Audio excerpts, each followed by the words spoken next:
Assalamualaikum warahmatullahi wabarakatuh. Kembali lagi di pembahasan soal fisika. Kali ini kita akan membahas soal dari bab suhu dan kalor.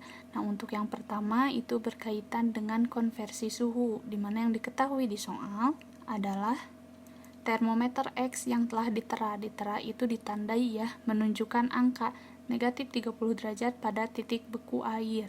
Kita tulis saja, titik beku untuk termometer X adalah negatif 30 derajat dan 90 derajat pada titik didih air. Berarti titik didih untuk termometer X adalah 90 derajat. Nah, suhu 60 derajat X itu sama dengan titik-titik berapa Celcius di pilihannya. Oh, berarti kalau T derajat X-nya adalah 60 derajat X, maka yang ditanyakan dalam Celcius sama dengan berapa? Itu kan T derajat Celciusnya berapa. Nah, untuk menjawab soal ini, konversi suhu, kalian juga perlu mengetahui berapa titik beku untuk termometer Celcius dan juga titik didihnya. Nah, kalau kita bandingkan, bisa kita tulis seperti ini. Ini untuk termometer derajat Celcius, ini untuk termometer si derajat X. Nah, untuk Celcius, titik beku airnya itu adalah 0 derajat. Titik didihnya adalah 100 derajat. Nah, tadi untuk yang termometer X, titik bekunya negatif 30 derajat, titik didihnya adalah 90 derajat. Nah, kalau ketika di termometer X adalah 60 derajat, maka di termometer Celcius berapa derajat? Begitu kan yang ditanyakan di soal. Nah, kita buat perbandingan T derajat Celcius yang kita mau cari di sini dikurangi titik bekunya per titik maksimal dikurangi titik terendah pada termometer Celcius, berarti 100 dikurangi 0. Nah, bandingkan dengan cara yang sama, 60 dikurangi titik terendahnya atau titik bekunya yaitu negatif 30 dikurangi ya, kurang nanti ketemu negatif jadi positif.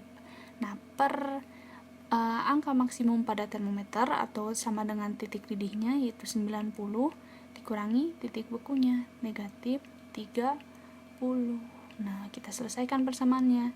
T derajat Celcius kurangi 0 ya T derajat Celcius per 100 kurangi 0 100 sama dengan ini menjadi positif 60 tambah 30 90 per 90 ditambah 30 120 kali silang, maka T derajat Celciusnya adalah 90 per 120 dikali 100. Hasilnya adalah, ini bisa coret-coret, hasilnya adalah 75 derajat Celcius. Jadi jawabannya itu yang D ya, D.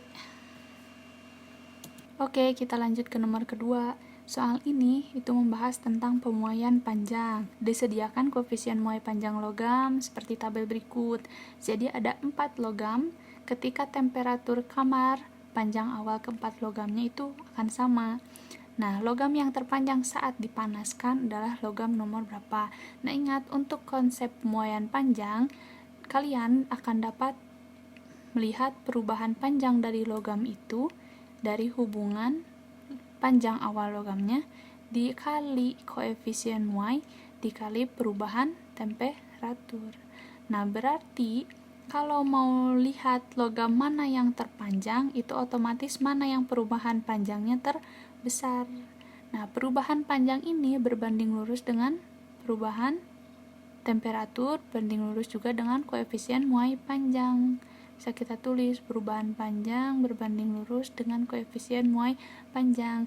Artinya, ketika koefisien muai panjang besar, perubahan panjangnya pun akan besar. Nah, di antara keempat logam ini, yang koefisien muai panjang yang terbesar adalah yang ini kan, nomor 3, 9,6. Nah, maka nanti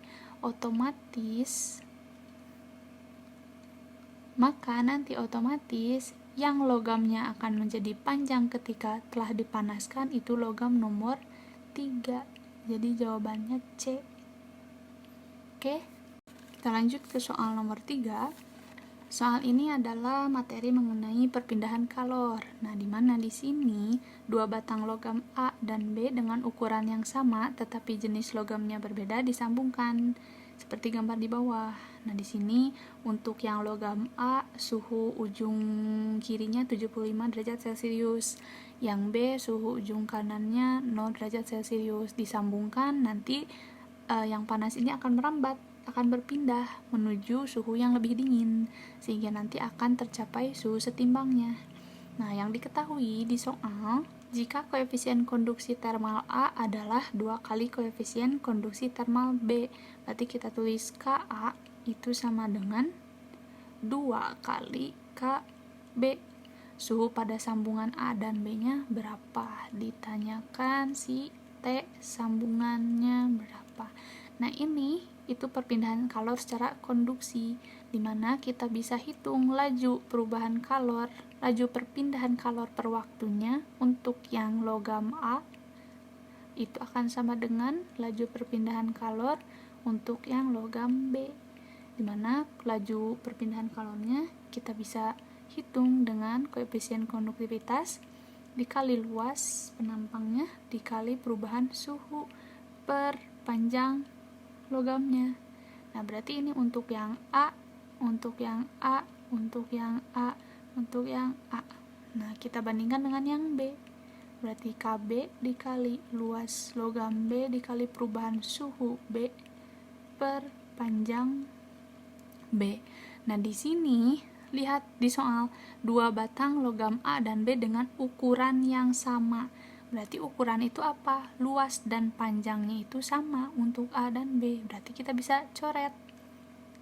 Karena sama, habis dibagi. Nah, sisa apa? Berarti Ka dikali perubahan suhu A sama dengan Kb dikali perubahan suhu B. Baru kita masukkan angkanya.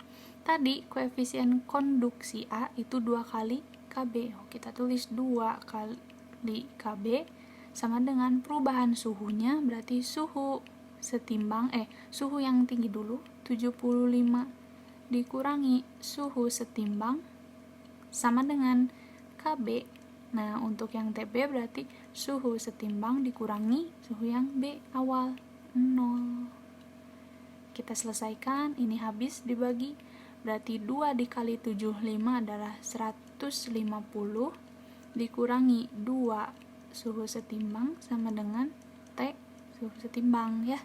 Ini bisa pindah ruas jadi 150 sama dengan 3 TS temperatur setimbang. Maka temperatur setimbangnya 150 dibagi 3 yaitu 50 derajat Celcius suhu setimbangnya. Ada di pilihan jawabannya, ada yang D.